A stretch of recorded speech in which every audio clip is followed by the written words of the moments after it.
Shalom saudara-saudara yang terkasih, selamat berjumpa kembali di channel pelayanan ini. Senang sekali berjumpa dengan saudara-saudara sekalian. Semoga saudara-saudara dalam keadaan sehat, ada damai sejahtera dan sukacita, senantiasa bersyukur dan ada di dalam pemeliharaan Tuhan. Saudara-saudara yang terkasih, hari ini kita akan belajar tentang kebenaran keselamatan di dalam Kristus yang saya ambil dari Roma pasal 10 ayat 4 sampai 15. Jadi sebelum dilanjutkan, mohon bantuannya untuk subscribe, like, share, komen, dan klik loncengnya untuk terus mendukung channel pelayanan ini. Mari saya ajak saudara-saudara sekalian untuk membuka Roma pasal 10 ayat 4 sampai 15. Sebab Kristus adalah kegenapan hukum Taurat, sehingga kebenaran diperoleh tiap-tiap orang yang percaya.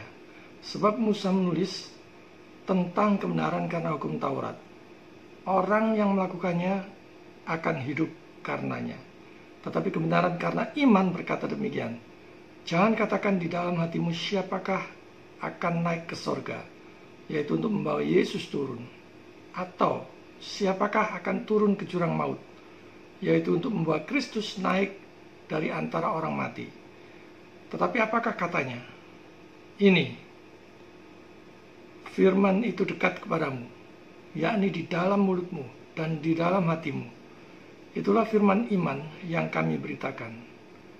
Sebab jika kamu mengaku dengan mulutmu bahwa Yesus adalah Tuhan dan percaya dalam hatimu bahwa Allah telah membangkitkan dia dari antara orang mati, maka kamu akan diselamatkan.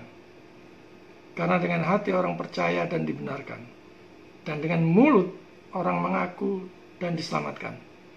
Karena kitab suci berkata, barang siapa yang percaya kepada dia tidak akan dipermalukan. Sebab tidak ada perbedaan antara orang Yahudi dan orang Yunani. Karena Allah yang satu itu adalah Tuhan dari semua orang, kaya bagi semua orang yang berseru kepadanya. Sebab barang siapa yang berseru kepada nama Tuhan akan diselamatkan. Tetapi bagaimana mereka dapat berseru kepadanya jika mereka tidak percaya kepada dia? Bagaimana mereka dapat percaya kepada dia jika mereka tidak mendengar tentang dia? Bagaimana mereka mendengar tentang dia jika tidak ada yang memberitakannya? Dan bagaimana mereka dapat memberitakannya jika mereka tidak diutus? Seperti ada tertulis, betapa indahnya kedatangan mereka yang membawa kabar baik. Itulah firman Tuhan yang kita dengar dari surat Roma. Berita tentang keselamatan adalah berita yang paling penting di tengah-tengah zaman milenial ini. Karena nilainya kekekalan. Dan dewasa ini, di banyak gereja, khotbah-khotbah dengan spirit duniawi begitu mendominasi. Antara lain khotbah-khotbah tentang kekayaan, tentang kemakmuran, tentang kesuksesan, tentang kesembuhan, tentang berkat-berkat jasmani, begitu gencar masif diberitakan. Ini semua adalah berita-berita yang paling laris di banyak gereja-gereja, khususnya gereja-gereja besar. Berita-berita tentang Injil salib Kristus yang menyelamatkan tergeser dan menjadi sangat-sangat langka saat ini. Begitu gencar dan hebatnya berita-berita dengan spirit duniawi yang masuk ke banyak gereja, menggeser berita utama dan yang terpenting bagi jemaat, yaitu keselamatan di dalam Kristus. Sehingga banyak orang Kristen yang kemudian mempunyai persepsi yang keliru, bahwa kalau mengikut Yesus pasti kaya, pasti sukses, pasti sembuh, pasti enak, dan sebagainya. Dan di saat mereka mengalami suatu problem, pergumulan, kesesakan yang begitu berat, seperti yang kita alami pada saat pandemi saat ini, mereka mulai undur dari Tuhan, mulai menyalahkan Tuhan, dan menganggap Tuhan tidak adil dan sebagainya. Figur Yesus mulai digeser oleh figur motivator-motivator hebat. Hamba-hamba Tuhan mulai leluasa menikmati ketenaran dan popularitasnya. Saya ajak saudara-saudara untuk melihat Yohanes 3 ayat 30. Firman Tuhan katakan, ia harus semakin besar, tapi aku harus semakin kecil. Nah, jika saudara-saudara ada yang ingin untuk merasakan popularitas, ingin merasakan ketenaran dan sebagainya, saudara selalu ingat Yohanes 3 ayat 30 ini. Hanya Yesus yang harus ditinggikan. Hanya Yesus harus makin besar. Di awal-awal bagian tadi kita melihat bahwa Kristus adalah kegenapan hukum Taurat, dinyatakan di sana. Dan masih banyak orang Kristen yang percaya keselamatan karena perbuatan baik, bukan karena iman. Yang menganggap bahwa ajaran Paulus dan ajaran Yakobus itu bertentangan satu dengan yang lainnya. Saya ajak saudara-saudara untuk melihat dari surat Roma dan surat Yakobus yang sering kali disalahartikan orang-orang. Hanya memegang satu sisi, mengabaikan yang lain. Tapi seharusnya kita sebagai orang percaya harus melihat keseluruhan kitab suci, supaya artinya tidak saling bertabrakan. Roma 3 ayat 28 dikatakan di situ, manusia dibenarkan karena iman dan bukan karena ia melakukan hukum Taurat. Sekarang kita melihat Yakobus, khususnya di Yakobus 2 ayat 17. Ini seolah-olah bertentangan dengan surat Roma. Yakobus 2 ayat 17 firman Tuhan katakan, demikian juga halnya dengan iman. Jika iman itu tidak disertai perbuatan, maka iman itu pada hakikatnya adalah mati. Ayat-ayat tersebut ditujukan kepada orang-orang yang berbeda dengan tujuan yang berbeda. Jadi bukan saling bertentangan yang satu dengan yang lainnya. Kalau kita melihat Rasul Paulus menuliskannya untuk orang-orang yang begitu menekankan perbuatan baik dan mengabaikan iman kepada Kristus.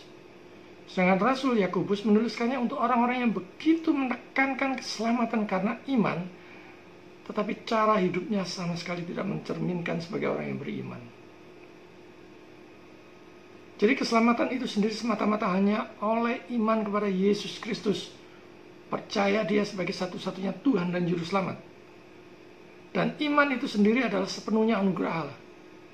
Bukan karena kebaikan atau apapun yang ada pada diri manusia. Iman itu karya Roh Kudus. Seseorang yang ada Roh Kudus di dalamnya berarti ada buah-buah roh di dalam hal perbuatan. Dan seseorang tersebut mampu dan mau bisa berbuat baik. Tetapi pada hakikatnya perbuatan baik itu sendiri hanyalah sebuah bukti bahwa seseorang sudah diselamatkan. Saya beri ilustrasi seperti ini. Orang yang sakit, minum obat dokter, kemudian dia sembuh. Bisa berolahraga, bisa bekerja, bisa beraktivitas. Nah, kalau kita analogikan ke orang berdosa, kemudian dia dianugerahi iman di dalam Yesus. Dan dia beroleh selamat. Dan setelah selamat dia bisa berbuat baik untuk hidup memuliakan Tuhan. Dan iman Kristen menyatakan kalau seseorang itu bisa berbuat baik, itu sepenuhnya 100% dari Tuhan. Dan kalau seseorang itu jatuh ke dalam dosa, itu semua 100% salah dirinya sendiri. Banyak orang Kristen yang kecewa kepada Tuhan karena perceraian yang diakibatkan oleh suatu pernikahan yang berbeda agama. Dan kita seringkali banyak menjumpai yang demikian. Kalau direnungkan, pada waktu menikah, sama sekali tidak peduli Tuhan. Tidak menanyakan kepada Tuhan apakah Tuhan berkenan atau tidak. Padahal firman Tuhan sudah mengingatkan, 2 Korintus 6 ayat 14. Janganlah kamu merupakan pasangan yang tidak seimbang dengan orang-orang yang tak percaya. Sebab persamaan apakah terdapat antara kebenaran dan kedurhakaan? Atau bagaimanakah terang dapat bersatu dengan gelap? Dan begitu mereka cerai lantas menyalahkan Tuhan dan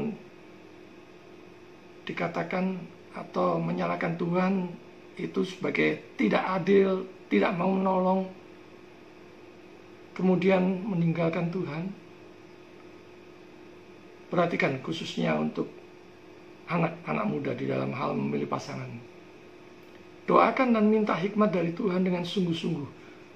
Apakah Tuhan berkenan atau tidak? Itu yang paling penting. Di bagian awal tadi kita melihat sebagai hukum terakhir yang melengkapi, yang menjadikannya sempurna, adalah hukum yang terakhir. Kata yang diterjemahkan akhir itu berarti apa yang melengkapi sesuatu atau menjadikannya sempurna untuk menghasilkan kasih. Akhir dari perintah itu adalah kemurahan hati. Rancangan atau tujuan utama perintah ini adalah untuk menghasilkan kasih. 1 Petrus 1 ayat 9 firman Tuhan katakan, akhir dari imanmu, keselamatan jiwamu. Rancangan atau tujuan utama iman adalah untuk mendapatkan keselamatan. Dan untuk itulah Kristus mati. Kemudian kita melihat di situ ada kepatuhan dengan iman di dalam Kristus. Rancangan atau objek utama yang akan dipenuhi oleh kepatuhan hukum Taurat itu dicapai dengan iman di dalam Kristus. Jadi seseorang dibenarkan hanya karena dia sudah ada di dalam Kristus. Yaitu kepatuhan yang sempurna terhadap hukum Taurat akan mencapai pembenaran di hadapan Allah, menjamin kebaikannya dan kehidupan kekal. Akhir yang sama sekarang dicapai dengan iman di dalam Kristus. Rancangan hebat keduanya sama, dan akhir yang sama akhirnya diperoleh.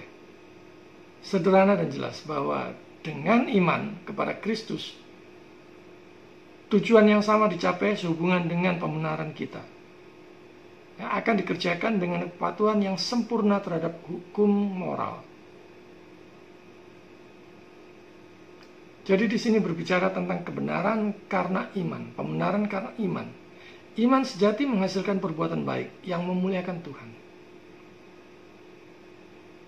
Pemanggilan yang benar atas nama Allah itu tidak akan bisa kecuali seseorang itu diberi hak. Iman dihasilkan oleh firman Allah, tetapi firman Allah tidak diberitakan dimanapun kecuali melalui pemeliharaan dan pengangkatan khusus Allah. Ada panggilan Allah, ada iman. Dan di mana iman itu ada, benih dari firman itu telah didahului. Dan di mana ada pemberitaan, ada panggilan Allah. Sekarang, di mana panggilannya demikian berkhasiat dan berbuah, ada bukti yang jelas dan pasti tentang kebaikan ilahi. Berikutnya adalah berbicara tentang keselamatan di dalam Yesus, yang mempertaruhkan diri sendiri. Dia yang memanggil Allah mempertaruhkan dirinya sendiri ke satu-satunya surga keselamatan yang sejati dan ke tempat perlindungan yang paling aman. Bertindak seperti anak kecil yang menempatkan dirinya ke dalam pangkuan ayah yang terbaik dan penuh kasih, agar dia dapat dilindungi, agar dia dapat perhatiannya, dihargai oleh kebaikan dan kasihnya, mengalami kelegaan karena kasih karunia dia, dan didukung oleh kekuatan Tuhan. Ini sungguh luar biasa, saudara. Kalau kita didukung oleh Tuhan, maka itu sesuatu yang luar biasa. Di sana juga dikatakan ada perlindungan. Dia yang memanggil Allah tentu merasa yakin bahwa ada perlindungan yang diberikan kepadanya. Nah, di sini Rasul Paulus berbicara tentang pemanggilan yang disetujui oleh Allah. Orang-orang munafik juga berdoa, tetapi bukan untuk keselamatan. Karena mereka berdoa tanpa keyakinan, mereka berdoa tanpa iman.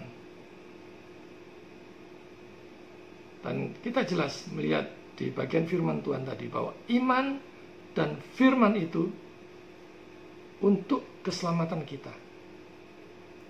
Firman itu dekat denganmu, artinya mudah diakses.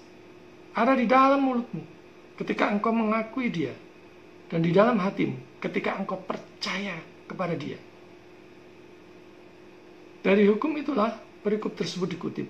Namun itu adalah hukum karena Israel akan dibawa untuk melihat ketika Tuhan Allah mereka akan menyunat hati mereka untuk mengasihi Tuhan Allah mereka dengan hati, dengan semua apa yang ada di dalam diri mereka. Dan sang rasul tidak hanya menyesuaikan bahasa Musa, tetapi juga sejalan dengan pemikirannya, yang lebih dalam, yaitu kata iman, yaitu firman yang harus dipercaya manusia untuk keselamatan, yaitu Yesus Kristus. Dan di sini kita melihat betapa pentingnya pemberitaan Injil. Artinya yang pertama harus dilakukan tanpa pandang bulu. Saya tidak boleh dalam memberitakan Injil memilih-milih. Saya memilih orang-orang yang kaya saja. Saya memilih etnis tertentu saja. Saya memilih suku-suku tertentu saja. Saya memilih bangsa-bangsa tertentu saja. Tidak boleh, saudara. Di dalam pemberitaan Injil itu tidak pandang bulu. Bangsa-bangsa lain tidak boleh dikecualikan dari kerajaan Allah. Karena Allah telah mengakui mereka untuk ikut serta di dalam keselamatannya. Dan mari kita melihat penyebab iman. Apa itu penyebab iman? Penyebab iman di antara mereka adalah pemberitaan Injil. Jadi di sini kita melihat betapa pentingnya pemberitaan Injil. Jadi penyebab pemberitaan Injil adalah misi Allah, yang dengannya Dia berkenan menyediakan keselamatan bagi mereka. Dan itu akan membuat manusia mendamaikan dengan Bapa sebagai anak-anak adopsi. Jadi Yesus mendamaikan manusia yang berdosa dengan Bapa. Posisinya adalah sebagai anak-anak adopsi. Jadi kita orang-orang yang berdosa ini adalah anak-anak adopsi. Kita tidak dapat berdoa dengan benar kecuali kita dibujuk untuk berhasil. Dan di sini Dia tidak merujuk pada iman yang ragu-ragu, tetapi pada kepastian yang dipikirkan oleh pikiran kita dengan menghormati kebaikan dari pihak Bapa. Ketika dengan Injil Dia mendamaikan kita dengan dirinya sendiri dan mengadopsi kita sebagai anak-anaknya. Dan dengan keyakinan ini, hanya kita yang memiliki akses kepada Bapa. Saudara yang terkasih, kita sudah melihat bahwa Kristus adalah kegenapan hukum Taurat. Nah, karena itu kita harus menuju kepada Dia. Hanya kepada Dia saja, bukan yang lainnya. Hukum terakhir yang melengkapi, yang menjadikannya sempurna. Dan di sini juga berbicara tentang kebenaran karena iman. Kita dibenarkan oleh Allah karena Allah melihat Kristus Yesus yang ada di dalam diri kita. Pribadi Yesus yang sudah mati di kayu salib, menebus dosa-dosa manusia, yang mengasihi saudara dan saya. Dan sekali lagi, berita Injil yang sangat penting adalah keselamatan hanya ada di dalam Yesus. Tidak ada di tempat manapun, di dalam pribadi siapapun. Keselamatan itu hanya ada di dalam Yesus. Dan di sini kita melihat betapa pentingnya pemberitaan Injil. Saya mengajak saudara-saudara sekalian, khususnya yang pelayanan, prioritaskan pelayanan itu untuk pemberitaan Injil.